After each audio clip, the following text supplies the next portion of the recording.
106.5.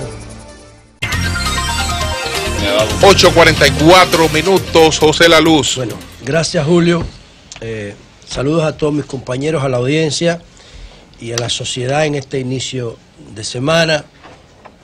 Recuerden ustedes que iniciando la semana deben tratar de ser disciplinados con la alimentación y con los ejercicios físicos para que tengan un balance de salud. Y recuerden también que los que vivimos en comunidades urbanas, en centros urbanos, en las ciudades, estamos sobrealimentados, porque tenemos a nuestra disposición más comida de la que necesitamos para nutrirnos, para nuestras necesidades nutricionales, y por eso la República Dominicana está bregando con un fenómeno de las sociedades en crecimiento y de las clases medias, y es que hay más enfermos por obesidad que por malnutrición o por desnutrición.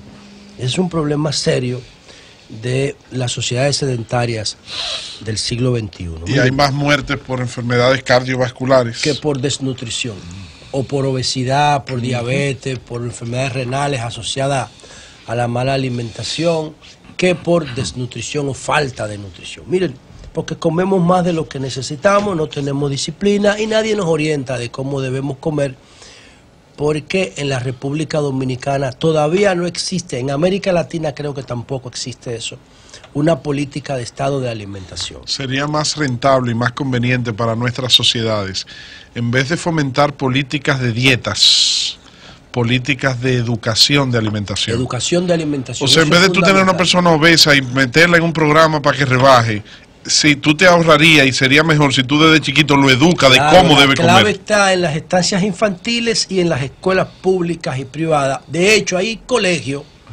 privados, no sé si hay escuelas públicas que lo hacen, que no permiten la venta de comida chatarra en sus cafeterías. Sin embargo, llama la atención que colegios de altísimo nivel económico, en su cafetería la alimentación es aspirante a chatarra. Llama la atención. Hay que ver, pero nosotros tenemos que empezar a educar a los niños en las aulas de cómo deben comer, porque nuestros padres no saben de eso.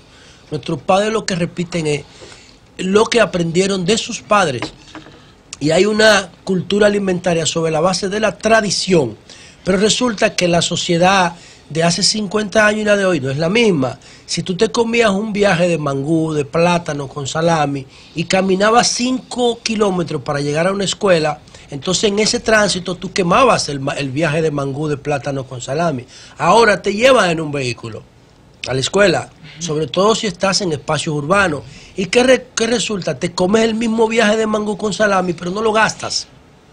Y ahí viene el problema, porque eso se convierte en acumulación. Y no malotea. Y entonces eso al final te pasa un balance negativo de salud, y eso ya no se juega la plaquita, Pablo. No se juega, no se ya no se juega vitilla, no se juega chichigua, no se juega convento y con flores, convento y flores, que no se detenga. Ni mataril. No se juega el topado. ¿Sabe quién le da un cocotazo a Víctor que está allá en el equipo? Bueno, ese cambio hasta de juego implica un cambio de vida, más sedentarismo. Por eso es que no podemos seguir comiendo lo mismo. Pero además... De hecho, ¿dónde hay más sedentarismo? ¿En el estudiante promedio de colegio o en el estudiante promedio de escuela? Es en el de colegio, el de la clase media. Es el que va a ver a McDonald's, a tal sitio. Y tiene más entretenimiento para no hacer. Y tiene los videojuegos. Es el problema. No, y también está el tema, lo que tú dices, de la herencia. Los padres, no, ven, déjame hacerte, le dice Melton a Junior, ven para hacerte lo que me hacía mamá a mí, déjame cocinarte este pastelón o este bizcocho, esta torta. Fernando Villalona tiene una canción que yo en mi conferencia sobre alimentación y liderazgo responsable, yo lo cito. Él dice en una canción a su mamá: yo recuerdo, madre mía, tus cuidados y caricias en los días de mi niñez, cuando yo me divertía con chichiguas de colores, trompos y pisacolás. Las chichiguas, los trompos y los pisacolás eran actividades infantiles de mucho movimiento, de mucho gasto físico calórico. Ya eso no existe. Entonces seguimos alimentándonos como si esas cosas existieran. Pero vamos al punto. Señor. Vamos al punto, miren. Viene. Bueno, dice el señor el médico que examinó, Ángel Garabot Polanco, oncólogo clínico del Instituto Oncológico y Especialidad del Nordeste. Nosotros lo citamos a ese Garabot cuando leímos hace algunos 10 días, no sé, el informe del periódico El Nacional, que daba cuenta de todos los que participaron o los que están registrados en los papeles que pusieron a Quirinito en libertad. Y él dice, el señor Garabot, deberíamos tratar de hacer contacto con él, que la jueza Aleida Jiménez le solicitó a él que examinara a Castillo Paniagua el 5 de junio, pero emitió la sentencia el 26 de mayo. Es decir, que fue primero eso para mí hay un error en la interpretación del expediente de parte de la periodista de Diario Libre. Bueno, el Diario Libre lo publica en su primera página, pero no es una sola información, aquí hay una composición, pero escucha, aquí hay una composición de informaciones. Dice aquí el señor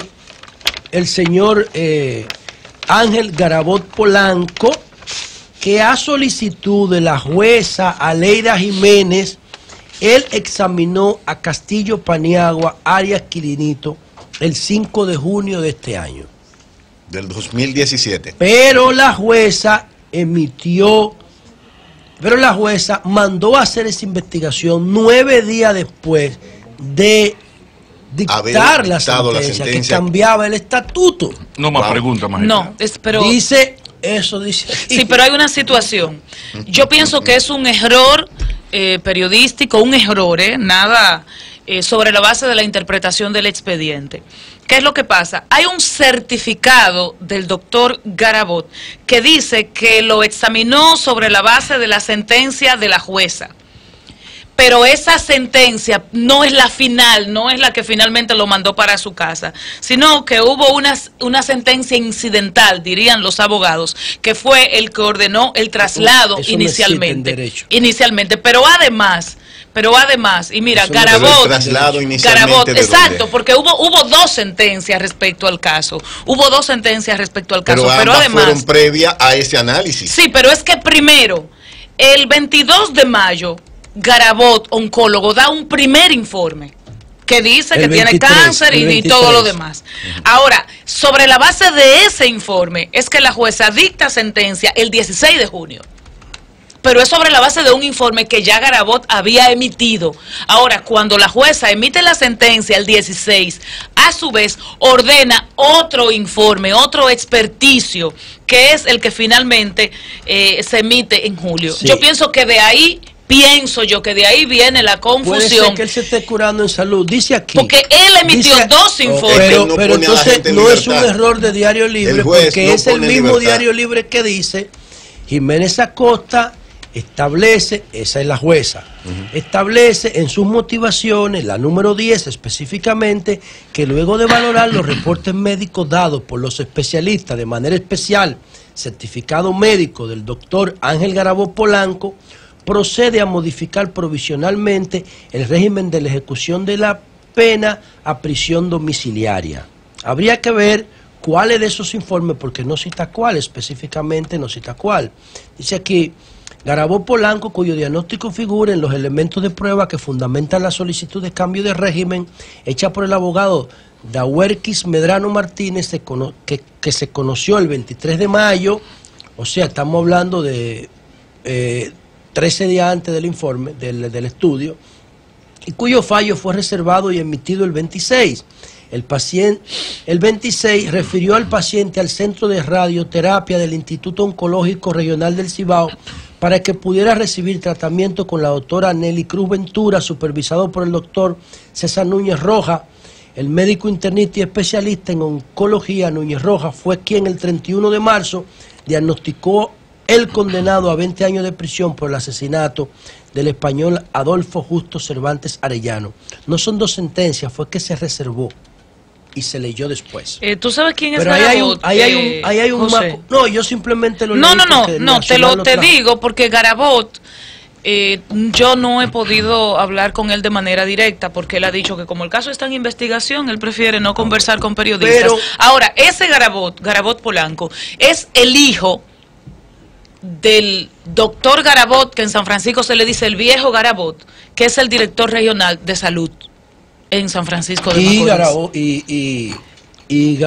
Garabot es un funcionario del gobierno. No, es director regional de salud. Es parte de la estructura de salud. Y hay un comunicado fechado en Santiago, del 9 de octubre del 2017, firmado por el doctor César Augusto Núñez Rojas. Él es oncólogo, él también vio al paciente Quirinito, y él da una serie de aclaraciones, entre ellas, discúlpame, reiterando su diagnóstico de que él sí padecía de cáncer y de que ese no es un diagnóstico y de que ese no es un diagnóstico que se inventa de la noche a la mañana. La policía presentó el viernes a Kiko 7. Es el responsable, según la policía, que dice que ya lo admite haber cometido crimen y otras evidencias que saldrán en el juicio de fondo. Expresó que él es el responsable de la muerte de Eddie Manuel Peña Cabrera el 24 de julio. Desde el 24 de julio ya van a ser 3 meses, dentro de unos días, ¿no? Durante casi 90 días este señor se estuvo moviendo a sus anchas, pero tenía 2 muertos atrás, porque él era perseguido, Kiko 7, por su implicación en los homicidios de Antonio Rodríguez Peralta y un haitiano, un nacional haitiano que tiene un apodo de Sansan. Oigan cómo es que se llama el haitiano, Sansan. No tiene cédula. Qué raro que no le pusieron pie. No tiene cédula, no tiene nada. Sansan y ya. Qué país este. Ahí es que están. Entonces, después de haber matado esos dos muertos, él se los sumó a un expediente que tenía por robo del 2011. Con estos 3 casos a cuesta, él llamó a Eddie Peña para que Eddie Peña le facilitara un carro del dealer para él trabajar en Uber. Y Eddie Peña le dijo, como yo te voy a dar un carro si tú tienes problemas con mi papá, porque además del robo del 2011 y de las 2 muertes, de la de Manuel, de la del señor Rodríguez Peralta y del haitiano Sansan, este señor tenía antecedentes de robo y también en el negocio de Eddie Peña había robado. O sea, el tipo tenía un prontuario delincuencial terrible. Y aún así, él quería que le dieran un carro, que le facilitaran un carro. Y Eddie Peña se negó y él lo secuestró, lo mató y luego quemó el vehículo. Y tenía 90 días dando vueltas por el país, hasta que atracó una estación de combustible tratando de salir del país. Ahora, la policía lo presenta, ¿no? Resolvió el problema de manera superficial. Porque, ¿quién lo protegió en 90 días? ¿Con quién andaba? ¿Dónde se alojó? ¿Cómo se mantuvo? Si esas estructuras que permitieron que este señor se quedara en la clandestinidad todo ese tiempo, si esas estructuras no son puestas en evidencia, eso se va a convertir en un estímulo. Y las personas que ayudaron a Kiko 7 a mantenerse a salvo durante 90 días, y no 90 días, porque acuérdense que él había matado 2 más. Él había matado 2 más y había hecho varios robos. Y estaba atracando, como el caso de, ¿cómo se llama? El de la banda del hijo del general. De John Percival. Que si se pone a atracar estaciones de combustible y atracar compraventa y banca, se mueren de viejo atracando. Lo que pasa es que vinieron aquí y se metieron con los malls y los banqueros. Y ahí se jodieron. Pero si se quedan atracando para los campos. Todo depende de quién sea tu víctima. Sí, porque eso se ha perdido. El Estado no opera en las otras demarcaciones. No, porque la democracia nada más llega hasta Carrefour. Si operan de ahí para allá, se mueren de viejo atracando. Pero en el caso de este, era un perfil de alto riesgo que lo estaban buscando. El jefe de la policía nuevo se había propuesto como meta agarrarlo y presentarlo a la sociedad. Y ya lo hizo. Ahora falta saber cuáles eran las estructuras que lo soportaban. Y esas estructuras tienen que tener su responsabilidad comprometida. Tienen que tener su responsabilidad comprometida. Si eso no se pone en evidencia, entonces van a seguir haciéndolo, porque lo van a ver como un modelo de éxito. Por último, yo quiero decir lo siguiente. Miren, la semana pasada, creo que también el viernes, que estaban aquí promoviendo el torneo de béisbol, nosotros decíamos que hace 5 años, desde el 2012, no vamos al Estadio Quisqueya, ni a ningún estadio del país, porque nosotros entendemos que por un asunto de discriminación, la región sur económicamente sur, sociopolítica y económicamente sur, porque geográficamente el sur somos nosotros. Pero la región sur del país no tiene equipos de béisbol. El este tiene 2, los Toros y las Estrellas, el Cibao tiene 2, los Gigantes y las Águilas, y el Gran Santo Domingo tiene 2, el Escogido y el Licey, pero resulta que el sur no tiene ninguno. Y nosotros entendemos que la única razón por la que el sur no tiene béisbol es porque hay una visión discriminatoria de parte del Estado, porque desde que la liga fue creada, en época de, antes de Trujillo, pero en época de Trujillo fue que el béisbol se consolidó, el Estado ha estado detrás de este torneo de béisbol de invierno. El Estado siempre está detrás. Lo apoya con publicidad, lo apoya con el no cobro de los impuestos y lo apoya con la actualización y la remodelación de los parques de béisbol.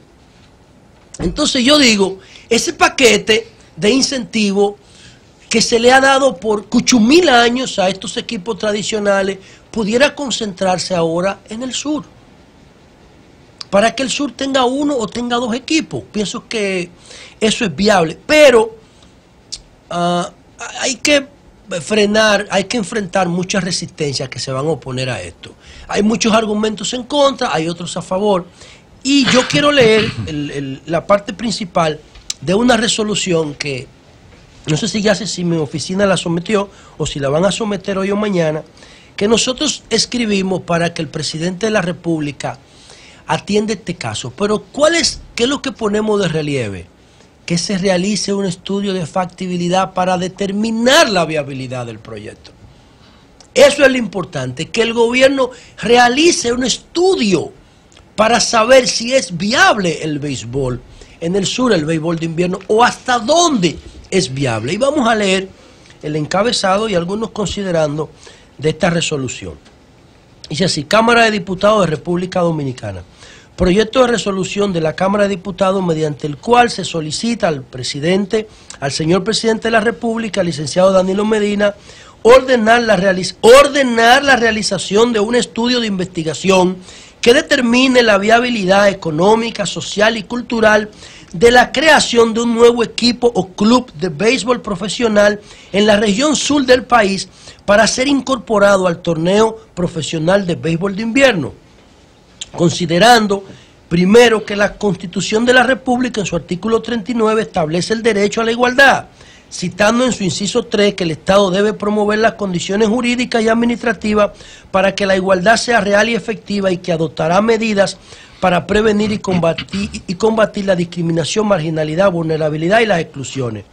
Considerando segundo que la Constitución de la República en su artículo 65 establece que la ley dispondrá los recursos, estímulos e incentivos para la promoción del deporte para todos y todas, la atención integral de los deportistas, el apoyo al deporte de alta competición, a los programas y actividades deportivas en el país y en el exterior. Así hay unos 10 considerando, que no lo voy a leer todo, pero voy a publicar ahora en Facebook y en Twitter la resolución completa para los que se quieran sumar a esta iniciativa de que la región sur del país tenga al menos un equipo de béisbol, puedan hacer suyo este documento, y que la Presidencia de la República, si es que establece la Constitución, que se puede hacer, el Presidente de la República mande a hacer una investigación para estudiar la viabilidad o no de un equipo de pelota para el sur. Cambio fuera.